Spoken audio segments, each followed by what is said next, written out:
Father Clifton. I'm not really, it is true I am a Catholic priest, but I'm not really here to talk in my capacity as a theologian or anything like that, but to talk a little bit about family life, okay, dating life, marriage, that sort of thing. And you might say, well, what would a Catholic priest know about marriage and family life if, we never get married? And well, I always tell people, I did grow up in a family, so I do have that experience. But also, a great deal of what a priest does throughout the day, depending on where they're at and what particular ministry they're in, is, in fact, counseling families and counseling people going through certain difficulties. So we end up learning quite a bit that can be very helpful in terms of family life. And, of course, our study prepared us as well as study can for that kind of a situation. So, just a little bit about me. I'm from San Luis Obispo, and in fact, I saw these up here. They say slow 1, slow 2, slow 3. I thought I just see that, and I think San Luis Obispo. So I don't know. But went to all public schools, public elementary through high school. Went to Cal actually for my undergrad, and studied did religious studies with an emphasis in Christianity, and then went to the seminary. Ended up going to 3 seminaries in California, Colorado, and Oregon. And ended up with a master's in divinity, which is the standard ministerial degree here in the U.S., and then a master of arts in theology, and then a Roman degree. Even though I didn't study in Rome, we have a degree program that's connected with the San Anselmo University in Rome. So I got what's called a baccalaureate in sacred theology. So it takes a long time to get all that, but that's all right. And so I've been a priest here for 4 years. I was the parochial vicar, which is a fancy way of saying not the boss, over at Madonna del Sasso Church right here over on Laurel. And then for the last year, I've been down at Holy Trinity Church in Greenfield. So it's a good pleasure to be here with you today. And I know it's a long class. I hope that what we talk about is interesting enough that you won't feel bored by what I'm telling you. And certainly I think what I'm going to share with you, you'll find a lot of application with your life, even though, again, we're not talking about things that are strictly religious. It's just, obviously religion in terms of statistics and polls and that kind of, I think, kind of a sociological sense might come up. But like I said, I'm not here to really talk in a theological capacity. So if you want to ask me about the Trinity or something like that, you might want to wait till after class, all right? But I'm going to be talking, if I were to break this up into 2 groups, into 2 topics, I would say that for the first half today, we're going to talk about relationships prior to marriage, okay? And sort of what needs to take place prior to marriage. And in particular, I'm going to talk a little bit about what increases and decreases the divorce rate. Okay, that's very important because after the death of a close family member, divorce is the most difficult thing a person can endure. Okay, it's psychologically distressful, it's difficult, that sort of a thing. So it'd be nice to know how we can avoid that. If there's certain characteristics or qualities of relationship which will tend to lead to that, and which will tend to lead away from that. And then in the second half, we're going to talk more about once a person is married and once they're in that permanent relationship, what makes those relationships go well, what are the signs that it's not going well, and how to fix that. So I think this is some information that you'll find useful for life. So, all right, so let's begin. So before we really kind of dive into that, I want to kind of talk just kind of in a more historical sense about a way of looking at the person, a way of looking at family, and how we really see it. And I would say that here in the Western world, by the Western world I mean like Europe, America, North America, South America. Okay, so not really how things are necessarily seen in India or China, that sort of thing. But in the Western world, how we look at the person and how we look at the self and how we look at the family. And essentially, there's been 2 schools of thought that have emerged. Okay, 2 schools of thought. And so we'll talk. First of all, we'll just kind of say how we look at the person. What is a person, okay? And when we look at the original, well, I don't know if we call it the original view, but the traditional view, okay? The traditional view of the person. And when I say the person, this will relate to family, sexuality, everything like that. Do you have any more of these pens in case this one goes, oh, so this dies, that's it. Okay, all righty. So on the traditional side, the person, the notion of the person goes all the way back to Plato and Aristotle, okay? And so this notion of the person, it does continue down to this day, okay? But we'll see that at a certain point there was kind of a break-off, okay? And for Plato and Aristotle, they were the ancient Greek philosophers, okay, about 400 BC, around more or less around there. When they defined a person, when they said, what is a human being, okay? They said that a person is a rational being composed of body and soul. Okay, you might hear the word soul and go, oh, that's a very kind of religious concept, but that's not how they saw it. In fact, the soul, the word they used for soul in Greek is psyche, or we write it as psyche.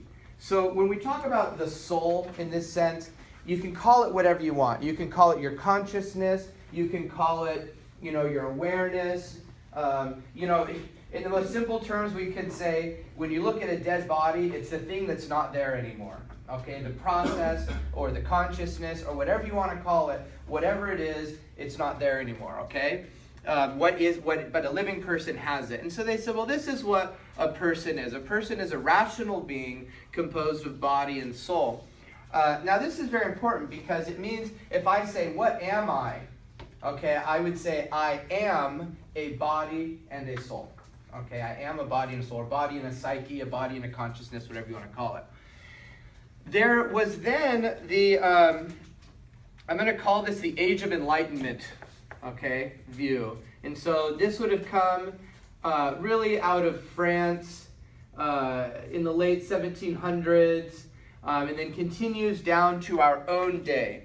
And there was a different view of the person, okay? And it really, if you were to trace it back to its origins, it started with Descartes, okay? If you've ever heard of René Descartes, he was one of the inventors of geometry, actually, okay? So he was also a mathematician. But he drew a distinction, okay? And basically said that the person, okay, the person is the soul or the psyche. Okay? And the body belongs to the person. Now, this is a very important distinction, and this distinction ends up having major repercussions down to our own day. Okay, and I'll show you an example of that, all right? But it's very interesting. When you think of your body, okay, do you say, this body is me? It's part of me, or do you say this body belongs to me? All right? That's a very different concept. If you say your body belongs to you, it's like saying this bottle of water belongs to me. It's not part of me. Okay? And so the Age of Enlightenment view was one that tended to separate those two ideas and say that the body is like an instrument of the soul. So your soul is almost like this little guy sitting in a control room, kind of moving the controls, making your body kind of move however you want it to move. Okay? So it's it's a different way. So the traditional view is to say that a person is their body and soul. And this modern view, the Age of Enlightenment, coming from the Age of Enlightenment, is that you are your consciousness and that the body is something that you own, but it's not who you are. It's something you have. Now that's very important because when you look at something like one of the big contentious issues today, okay, this is the big issue, is the transgendered identity, okay? Should a person who is born a man, who identifies as a female, be able to use the women's bathroom, okay? And so this is a big thing that's all over the news. I'm sure you've seen this, okay? And so the question one would ask was, well, what's the right way to see that, And when you have someone who's born a man but identifies as a woman, well, how you feel about that issue, or I shouldn't say how you feel about it, but how you interpret that issue is going to depend on what view of the person you have, okay? If a person is their body and their soul, then they would say, well, if you were born a male, you have male body parts, then you're a male. if you feel female, then there's a dysphoric kind of a psychological issue going on, right? And so for someone of this viewpoint would say, well, that's like saying I feel like I'm a chicken. Well, you feel like you're a chicken, but you're not a chicken, And so they would kind of see that as like, well, no, you can't, if you're a man, you're a man. That you can't, no surgery, nothing's going to change that. This viewpoint is going to say, well, I am what I feel I am. Okay, I am my consciousness, and if I feel like a female, and my body is something that belongs to me, then to alter the body to match the soul would be perfectly fine. It'd be like saying, I'm like the kind of guy that likes to drive a truck, but I ended up, somebody gave me this little Prius or something, and I'd say, well, this car isn't me. I need a different car, and so you switch the car to get one that fit who you are. Okay. So you can see, when you look at the big arguments today and the big fights in America about, whether someone can be transgendered and if there's rights associated with that, or whether a person says, no, that's if you're a man, you're a man, if you're a woman, you're a woman. It depends on what you're seeing is these two viewpoints in conflict, okay? The traditional Western viewpoint and then the modern viewpoint, which came out of the Age of Enlightenment. It's very simple. That's why people don't agree, because they're defining the person differently, okay?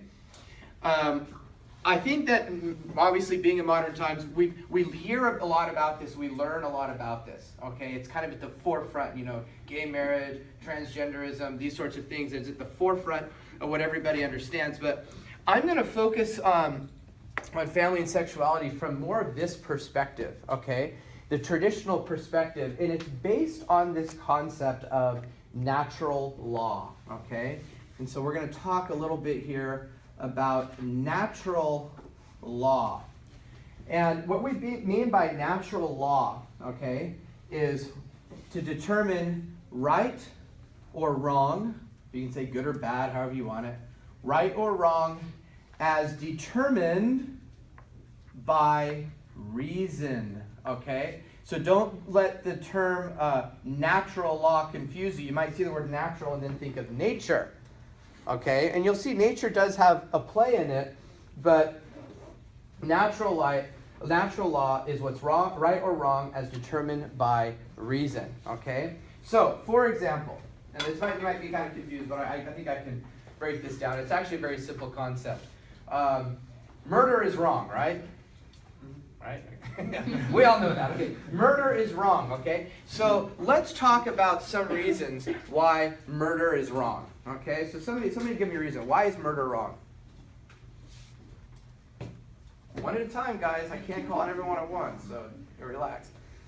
Okay, why is murder wrong? Because you're ending another person's conscious life. Okay, you're taking away another person's consciousness. You're snuffing them out. Okay, all right. Okay, why else? Why is it wrong to murder? The Bible says so. The Bible says so. A person can say that. It's a violation of the 5th commandment. That's right. Okay. Why else? There's some kind of real obvious answers that you might not, I'll say it and you'll be like, well, duh. Okay. Can you think of like a real obvious reason why it's wrong to murder? It causes pain. Yeah, absolutely. Hello? Against the law. It's against the law. Yeah, that's kind of a weird thing. You wouldn't normally think of that, like, well, man, I really want to get that guy, but I don't want to break the law. But it's true. It's against the law. Okay. So there are these kind of funny things.